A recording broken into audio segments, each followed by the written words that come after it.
Good morning. +2 class group 15 और group 16 जो है आपका यहाँ से कंप्लीट हो चुका है। तो आज का जो आपका नेक्स्ट टॉपिक आता है वो आता है ग्रुप 17 एलिमेंट्स।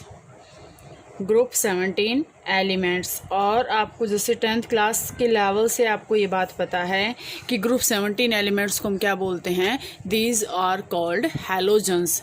हम इनको क्या बोलते हैं, हैलोजन्स बोलते हैं, ठीक है। और हैलोजन्स अगर हम देखें तो सारे के सारे ये क्या होते हैं बेटा, नॉन मेटालिक फैमिली होती है। ये नॉन मेटालिक मेंबर्स होते हैं सारे, ठीक है। नॉन मेटालिक फैमिली है, इसके अंदर कोई भी मेटालिक जो है सब्सटेंस प्रेजेंट नहीं है, नॉन मेटालिक है। इसके बाद अगर हम इसमें देखते हैं तो क्या क्या प्रेजेंट होता है। सबसे पहले इसके अंदर जो है फ्लोरीन प्रेजेंट है, chlorine, bromine, iodine and astatine. Astatine को हम लिखते हैं AT, ठीक है। These are 5 members which are present in halogens, ठीक है। इसको हम जैसे देखो बेटा, इसको हम हैलोजन्स क्यों बोलते हैं, इनको हैलोजन्स बोलते हैं। जैसे हम तोड़ के अगर किसी चीज़ को देखें, हैलोजन्स। अगर हम देखें हैलो मीन्स क्या होता है, साल्ट, और जेंस मतलब क्या होता है, प्रोड्यूसर मतलब बॉर्न। तो यहाँ से आपके पास ये क्लियर हो जाएगा कि हैलोजन्स जो होते हैं वो साल्ट होते हैं, ठीक है। और ये क्या होते हैं बेटा, रिएक्टिव नॉन मेटल्स होते हैं। रिएक्टिव नॉन मेटल्स ये होते हैं, सारे के सारे क्या हैं, नॉन मेटल्स हैं। और क्या हैं, रिएक्टिव नॉन मेटल्स होते हैं ये, ठीक है। इसके बाद अगर हम इसमें अकरेंस की बात करें बेटा, इसमें जैसे अगर हम ध्यान से देखें, एक इसमें थोड़ा सा एक्सेप्शन है कि यहाँ से आपके पास क्या आएगा कि फ्लोरीन जो है ना, इसका मोस्ट एक्टिव एलिमेंट है। फ्लोरीन मोस्ट एक्टिव है और मोस्ट इलेक्ट्रोनेगेटिव एलिमेंट है entire periodic table. Most electronegative element है पूरी की पूरी पीरियोडिक टेबल के अंदर, ठीक है। और इलेक्ट्रोनेगेटिव एलिमेंट है, इसकी हायर एक्टिविटी के कारण जो है फ्लोरीन को क्या कहते हैं, सुपर हैलोजन बोला जाता है। फ्लोरीन को जो है सुपर हैलोजन बोला जाता है। आपके पास ये क्वेश्चन आ सकता है कि due to which activities fluorine is called super halogen, कि सुपर हैलोजन इसको हम क्यों बोलते हैं, क्यों ये बोला जाता है।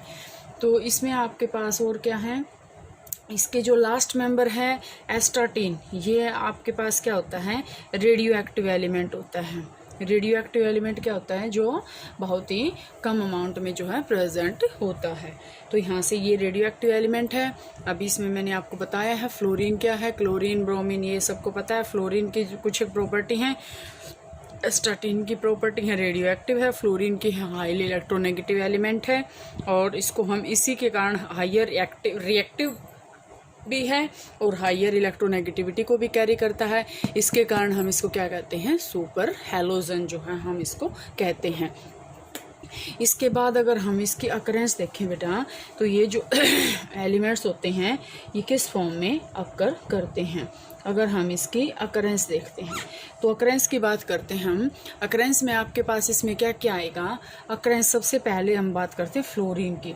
फ्लोरीन जो है फ्लोराइड्स की फॉर्म में पाया जाता है, फ्लोराइड्स की फॉर्म में, ठीक है। फ्लोराइड्स की फॉर्म में पाया जाता है। और इसके मिनरल कौन कौन से होते हैं, एक तो फ्लोरस्पार होता है CaF2, ठीक है, CaF2। एक आपके पास होता है फ्लोरोएपेटाइट और तीसरा आपके पास होता है क्रायोलाइट। फ्लोरोएपेटाइट का फार्मूला क्या होता है, Ca3PO4 ट्वाइस और CaF2। ये आपके पास होता है फ्लोरोएपेटाइट।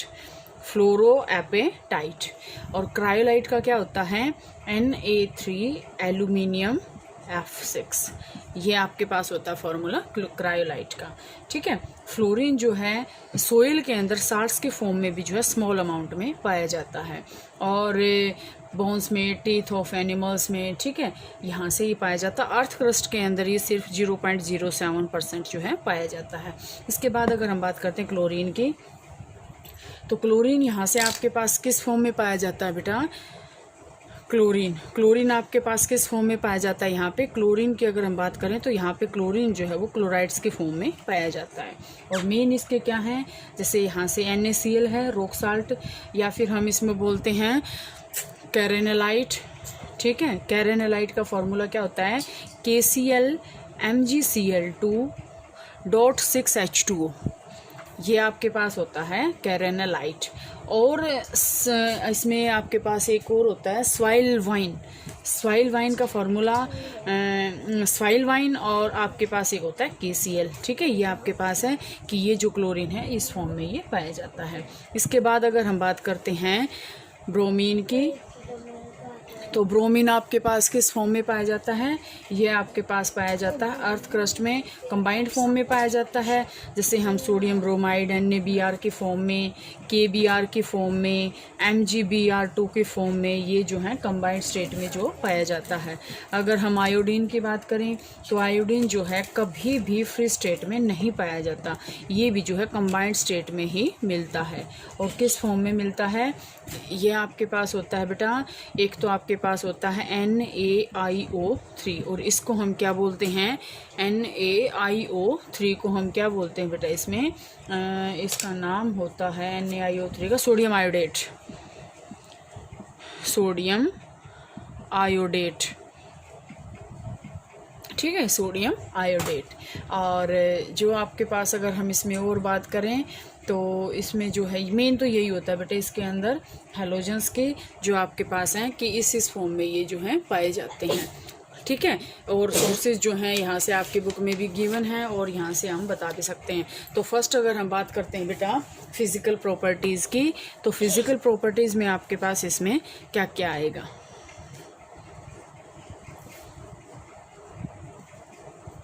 Physical properties. सबसे पहले बेटा हम बात करते हैं फिज़िकल प्रॉपर्टीज़ में। फिज़िकल प्रॉपर्टीज़ में आपके पास आएगा, सबसे पहले हम बात करते हैं इसकी atomic and ionic radii, atomic and ionic radii, ठीक है। एटॉमिक एंड आयनिक रेडियाई की अगर हम बात करें तो एटॉमिक एंड आयनिक रेडियाई में हम क्या इसमें नोट करेंगे कि इसका जो मैक्सिमम इफेक्टिव न्यूक्लियर चार्ज है ना, तो हैलोजन का क्या होता है, स्मॉलेस्ट एटॉमिक रेडियाई होती है इसकी। न्यूक्लियर चार्ज क्यों हो, क्योंकि ज़्यादा होता है, न्यूक्लियर चार्ज ज़्यादा है तो हम इसका क्या कहेंगे, स्मॉलेस्ट। इसका जो है एटॉमिक रेडियाई है, एटॉमिक चार्ज है, एटॉमिक साइज है। तो इसमें आपके पास यहाँ से ये आ गया कि इसका एटॉमिक रेडियाई क्या है, स्मॉलेस्ट है। इसके बाद अगर हम बात करें फ्लोरीन जो है यहाँ से स्मॉलेस्ट इन साइज़ है, फ्लोरीन जो है स्मॉलेस्ट इन साइज़ है। और अगर हम जैसे जैसे नीचे जाएंगे एस्टाटीन तक तो यहाँ से जो साइज़ है वो क्या होता जाएगा, इंक्रीज होता जाएगा। क्यों, addition of cells, shell, addition of shell, ठीक है, शेल्स का जो है एडिशन होता जाएगा। इसके बाद अगर हम बात करते हैं बेटा इसकी इलेक्ट्रॉनिक कॉन्फ़िगरेशन की, तो इलेक्ट्रॉनिक कॉन्फ़िगरेशन जो है इसकी क्या होती है, इलेक्ट्रॉनिक कॉन्फ़िगरेशन में आपके पास आएगा कि इसकी जो जनरल इलेक्ट्रॉनिक कॉन्फ़िगरेशन होती है वो होती है NS2NP5, NS2NP5। अगर हम ऑक्टेट की टर्म में इसकी बात करें तो इसको सिर्फ एक ही इलेक्ट्रॉन चाहिए, 5 और 2 7, एक ऐड चाहिए। लेकिन अगर हम पी सब शेल की बात करेंगे तो भी इसको एक इलेक्ट्रॉन चाहिए। तो इसकी जनरल इलेक्ट्रॉनिक कॉन्फ़िगरेशन क्या होती है, NS2NP5। अगर हम बेटा फ्लोरीन की बात करें, ध्यान से देखना, अगर हम यहाँ पे फ्लोरीन की बात करते हैं तो फ्लोरीन का क्या होता है, यहाँ से हम हीलियम को ले लेंगे, ठीक है, हीलियम 2s2 2p5। इसके बाद हम बात करते हैं क्लोरीन की, क्लोरीन में क्या आ जाएगा, नियोन आ जाएगा, नियोन के बाद क्या आएगा 3s2 3p5।